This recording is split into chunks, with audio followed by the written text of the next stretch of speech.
이야기를 하는 게 뭐냐면, 자, 과학적으로 검증되지 않았다라는 건 뭐냐면, 여러분들 그냥 페이올은 이 14가지 원칙을 내세우면서 이렇게 관리하면 좋다라고 있는데, 이 14가지 원칙 중에서 조금 충돌하는 경향이 뭐냐면, 자, 8번 보세요. 36페이지에 8번 보면 직권화를 하는 게 좋다라고 하고 있죠. 그러면 직권화는 분업화된 조직이 아니죠. 분업화라면서요. 그러면 직권화가 아니라 분업화가 되면 뭐죠? 직권화가 분권화가 돼야 되잖아요. 그런데 직권화라 그러면서 일을 나누는 게 좋다라고 이야기를 하고 있고, 또 여러분들이 나중에 공부를 하시다 보면 직권화 조직은 이렇게 되어 있는 게 직권화된 조직이죠.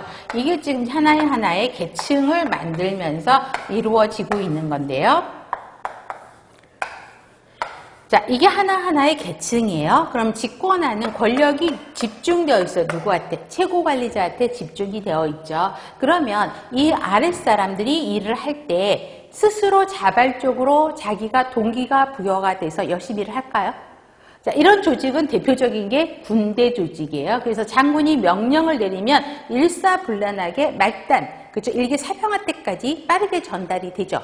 그러면 어때요? 장군만만 믿고 따라서 하면 일이 진행이 되기 때문에 이 아래 구성원들의 동기부여라든가 창의성 이런 거는 말살되는 조직이 직권화 조직이에요.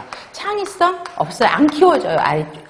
이런 직권화 조직에서는. 그런데 그 페이오리 관리 원칙에서는 뭐예요? 아까 창의성을 키워라, 사기를 올려라 라고 이야기를 한다 그랬죠.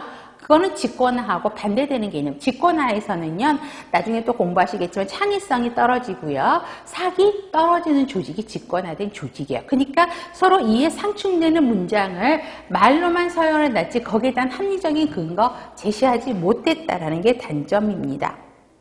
그 다음에 니은번, 최고관리자를 중심으로 관리를 어떻게 하라라고 이야기를 한 거기 때문에 최고관리자에게 너무 포커스를 맞췄다라는 단점을 갖고 있고요. 디귿번, 원칙에 대한 타당성을 검증할 수 없다라는 건 뭐냐면, 첫 번째, 분업을 하라 그랬어요. 그러면 분업을 하는 게 좋은 건지, 그죠? 옳지 않은 것인지 이거를 판단할 수는 없었다는 거죠. 왜요? 상황에 따라 분업하면 좋은 조직이 있고 분업하면 좋지 않은 조직이 있거든요. 근데 무조건 분업하면 좋다라고 말을 했기 때문에 타당성이 검증할 수 없고요. 원칙의 의미가 애매하여 실제 상황에서는 효과를 기대하기 어렵다라는 말은 뭐냐면, 자, 13번, 14번을 보세요. 창의성을 키워라, 사기를 올려라. 그럼 그런 건 저도 이야기할 수 있어요. 그런데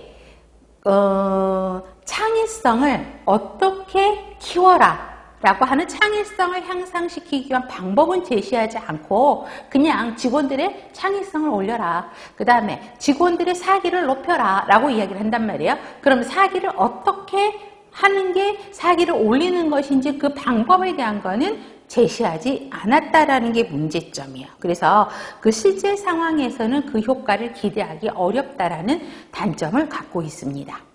그래서 자, 페이올도 시험 문제 물론 14년, 18년 이렇게 문제가